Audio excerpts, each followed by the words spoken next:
यहाँहरूलाई फेरि एउटा वचनबद्ध यहाँहरूको नयाँ वर्षमा मैले भन्नैपर्छ खुसी छ। म भन्न चाहन्छु यहाँहरूले यो जग्गाको विषयमा जे सम्झौता भएको हो यो छाडेको यो महत्त्वलाई विस्तृत नहुने गरी जे सम्झौता भएको त्यो सम्झौता साथै गर्नुभयो भने यो बाउन्डरी गर्ने सहयोग प्रदेश सरकारको मन्त्रालयबाट म यो रकम हालिदिने कुरामा यहाँले विषय बोल्न चाहन्छु। मैले यो विवादित जग्गामा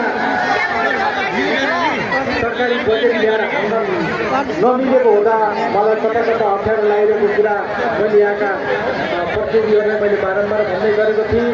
अब आगामी बजेटभन्दा अगाडि यहाँहरूले यो पूर्जालाई मिलाप गरेर यतापट्टि देब्रेतिर बसेका सुकुम्बासी दाजुभाइ तथा दिदीबहिनीहरूलाई पनि पूर्जा दिने व्यवस्था मिलाएर र यो महोत्सवलाई विस्तारनागरी नहुने गरी र त्यो सरकारवालालाई पनि सँगै हातमा हात मिलाएर काँधमा काँध मिलाएर सल्लाह गरेर जानका लागि म आफ्नो पहल गरिरहेको छु।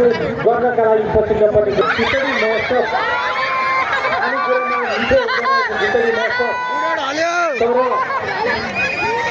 राजनीतिमा खिचडी पाक्यो भने मिठो गरेको छ। अहिले भाद्र 23 गतेको जङ्गी आन्दोलनले सुशासनको लागि भ्रष्टाचार नियन्त्रण गर्नको लागि जुन आन्दोलन छोड्यो अहिले देशमा खिचडी पाकेको छ। पार्टीभित्र पनि सरकारमा पनि राजनीतिमा खिचडी पाकेको छ। हामीले मैले धेरै राजनीतिक कुरा नगरिकन त्यो राजनीति सबै नीतिहरूको मूल नीति हुँदा यहाँहरू सचेत र सजग आदरणीय काङ्ग्रे तथा दिदीबहिनीहरूले राजनीतिलाई कसरी सही ट्र्याकमा ल्याउन सकिन्छ भनेर यहाँहरूले पनि पक्कै गर्नुहुन्छ भन्ने मैले आशा गर्न चाहन्छु।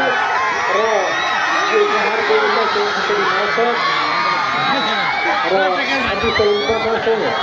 वर्ष 9 वर्षको शुभकामना व्यक्त गर्दै मेरो भाइ नमस्कार। जय माघी, जय थारू, जय नेपाल। पूरा लॉक पहले का नहीं आ गया यार।